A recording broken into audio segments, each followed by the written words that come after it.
भारत में यूं तो घूमने के लिए कई टूरिस्ट प्लेसेस हैं जहां हर वर्ष लोग घूमने जाते हैं, लेकिन हमारे देश में कुछ ऐसे भी प्लेसेस हैं जिनके रहस्य को आज तक वैज्ञानिक भी सुलझा नहीं पाए हैं। नमस्कार, मैं हूं नमिता और आप देख रहे हैं facts and stories with Namita. आज की इस वीडियो में हम हमारे देश के कुछ ऐसे स्थानों के बारे में बात करेंगे जिनके रहस्य अभी भी अनसुलझे हुए हैं। भारत में हर वर्ष लाखों की संख्या में लोग एक जगह से दूसरी जगह पर घूमने के लिए जाते हैं। कुछ लोगों को पहाड़ी जगहों पर घूमना पसंद है तो कुछ को मैदानी इलाकों में। खैर, देश में कई टूरिस्ट प्लेसेस हैं जो काफी मशहूर हैं। वहीं कई टूरिस्ट प्लेसेस ऐसे भी हैं जो घोस्ट टूरिज्म के लिए मशहूर हैं। इन जगहों पर अलौकिक चीजें देखने को मिलती है। बेशक भारत में कई ऐसी जगहें हैं जहां कुछ न कुछ रहस्य छिपा हुआ है। इन जगहों के रहस्य के बारे में कोई वैज्ञानिक कारण समझ नहीं आता, फिर भी कम से कम वो जगहें लोक कथाओं में प्रसिद्ध तो उनके रहस्यों के कारण ही हैं। किसी जगह पर भूत का डेरा माना जाता है तो कहीं पर देवताओं का आशीर्वाद। भानगढ़ इन्हीं अजीबोगरीब टूरिस्ट स्पॉट्स में से एक है। इसके अलावा और भी कुछ जगह हैं जिनके बारे में लोग जानते हैं और जिनके पीछे का रहस्य आज तक वैज्ञानिक पता नहीं लगा पाए हैं। तो आइए जानते हैं उनमें से कुछ 5 स्थानों के बारे में। केरल का कोदिन्ही गांव।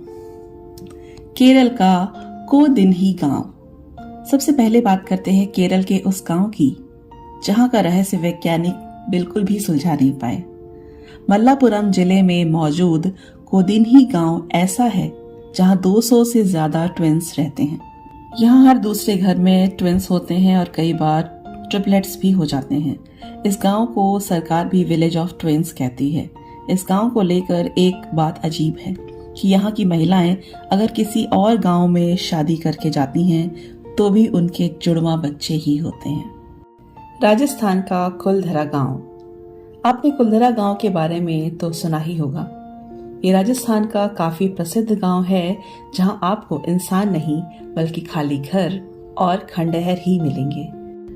कहते हैं कि 200 वर्ष पहले यह 1500 पाली ब्राह्मणों का घर था। इस गांव के लोगों पर जैसलमेर का दीवान सालेम सिंह अत्याचार करता था।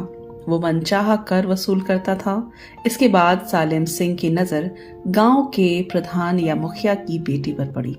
सालेम सिंह ने गांव वालों पर बहुत ज्यादा कर लगाने की धमकी दी। लड़की को बचाने और सालेम सिंह के डर से बाहर निकलने के लिए रातों रात पूरा गांव खाली हो गया।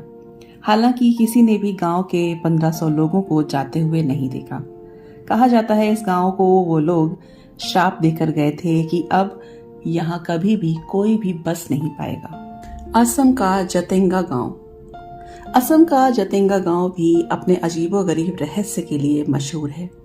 इस हरे भरे इलाके में हर वर्ष मानसून के आखिर में एक अजीब घटना होने लगती है।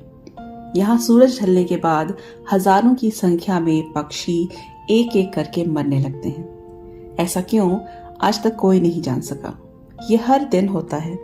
स्थानीय निवासियों के अनुसार यहाँ पर बुरी आत्माओं का साया है, जबकि वैज्ञानिकों का मानना है कि शायद पक्षी कोहरे की वजह से ठीक से देख नहीं पाते और महसूस भी नहीं कर पाते, इसलिए वो पेड़ों से टकराकर मरने लगते हैं।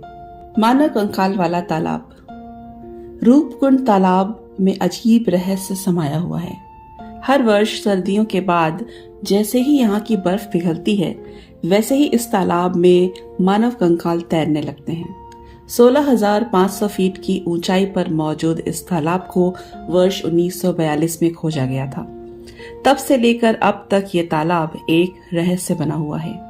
रूपकुंड तालाब में कई फोरेंसिक और रेडियो कार्बन टेस्ट किए जा चुके हैं, जिसके बाद वैज्ञानिकों का मानना है कि यहाँ मौजूद कंकाल कम से कम 1200 वर्ष पुराने हैं। कोई नहीं जानता कि ये कहां से आए। हालांकि लोक कथा है कि ये कन्नौज के राजा जस धवल और उनकी प्रेग्नेंट रानी और उनके सभी नौकरों का काफिला है जो नंदा देवी के दर्शन को निकले थे, लेकिन रास्ते में तूफान की चपेट में आ गए और उनकी मृत्यु हो गई। डूबने वाला चर्च शेटीहाली। वर्ष 1860 में फ्रेंच मिशनरी द्वारा बनाया गया रोजरी चर्च उस दौर की सभी कम्युनिटी एक्टिविटीज का हिस्सा रहा करता था। ये सिर्फ चर्च ही नहीं, एक अनाथालय और अस्पताल का भी काम करता था। हालांकि 100 वर्ष बाद भारत सरकार ने गोरूर डैम बनाया और इस पूरे इलाके को पानी ने अपनी चपेट में ले लिया। अधिकतर इमारतें गिर गईं और मलबा बन गईं। लेकिन इतने सालों में भी हर वर्ष ये चर्च गर्मियों में पानी कम होने पर दिखता है और उसके बाद दोबारा पानी में लीन हो जाता है। तो आज के वीडियो के लिए बस इतना ही।